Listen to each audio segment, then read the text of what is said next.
Sejak Oktober 2024 lalu, kasus tambang emas ilegal di wilayah Sekotong, Kabupaten Lombok Barat, Provinsi Nusa Tenggara Barat, mulai ditelisik aparat penegak hukum.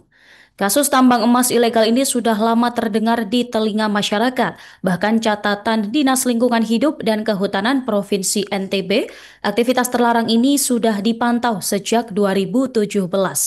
Namun baru pada 2024 lalu, kasus ini mulai menjadi sorotan pasca insiden pembakaran kamp penambang yang diduga oleh warga sekitar. Informasi selengkapnya akan disampaikan oleh jurnalis Tribun Lombok, rekan Ropi Firmansyah. Silakan laporannya.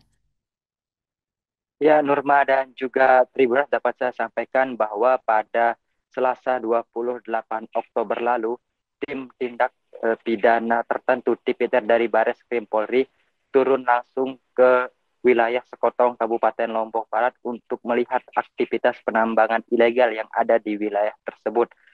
Tim yang dari Bares Krim Polri, juga Polda Nusa Tenggara Barat dan juga dari Polres Lombok.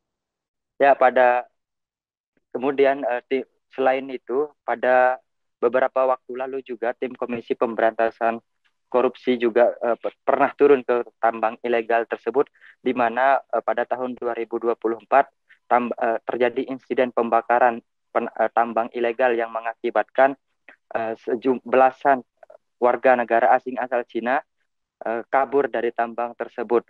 Kemudian Direktur Bareskrim Direktur Kriminal Khusus Polda NTB menegaskan bahwa pengusutan tambang ilegal ini terus berlangsung, dan dia menegaskan bahwa yang diusut oleh oleh kepolisian bukanlah kasus tindak pidana korupsi, melainkan aktivitas penambang ilegal yang selama ini terjadi di wilayah tersebut. Henry juga mengatakan bahwa sampai saat ini pihaknya sudah memeriksa sejumlah saksi, kemudian dokumen-dokumen, serta menyita alat berat yang digunakan oleh para penambang untuk menggali emas yang ada di wilayah tersebut. Sementara itu, berdasarkan data Dinas Lingkungan Hidup Provinsi Nusa Tenggara Barat, ditemukan bahwa luas lahan tambang ilegal yang berada di wilayah Sekotong tersebut sekitar 98,14 hektar dengan 26 titik penambangan serta satu blok penambangan. Omset dari tambang ilegal tersebut diperkirakan per bulannya mencapai 90 miliar rupiah atau setara 1,08 triliun setiap tahunnya. Dan sampai saat ini polisi maupun KPK belum menetapkan tersangka dalam kasus ini karena masih proses penyidikan. Sementara itu beberapa waktu lalu juru bicara dari Komisi Pemberantasan Korupsi juga mendalami terkait indikasi adanya dugaan tindak pidana korupsi dalam aktivitas penambangan ini.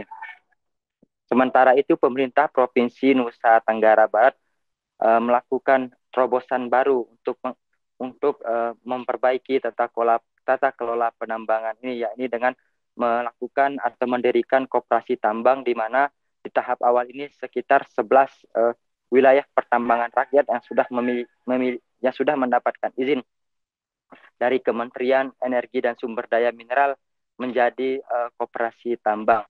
Namun Gubernur Iqbal mengakui atau menyadari bahwa mendirikan koperasi tambang ini tidak semudah membalikkan telapak tangan, sehingga butuh proses yang panjang dan juga dukungan dari semua pihak.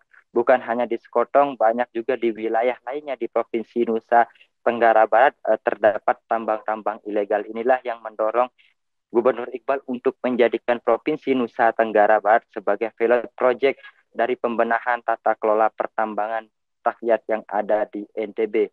Namun sebelum itu juga sebagai langkah awal untuk pembenahan tambang ini, Gubernur Iqbal juga melakukan revisi terhadap perda terkait pajak dan juga royalti dari tambang ilegal, dari pertambangan rakyat ini. Selain itu juga Gubernur Iqbal melakukan revisi terhadap perda terkait aktivitas pasca penambangan guna memastikan bahwa pasca penambangan lingkungan yang rusak akibat aktivitas ini bisa dilakukan perbaikan, karena menurut Iqbal seburuk-buruknya aktivitas tambang yang legal, lebih buruk lagi aktivitas tambang ilegal, karena penggunaan merkuri maupun aktivitas pasca penambangan tidak bisa dikontrol apabila tambang tersebut masuk kategori tambang ilegal. Demikian Nurma dan juga Tribuners laporan yang dapat saya sampaikan. Baik, terima kasih rekan Ropi. Selamat kembali bertugas. Download Tribun X sekarang. Menghadirkan lokal menjadi Indonesia.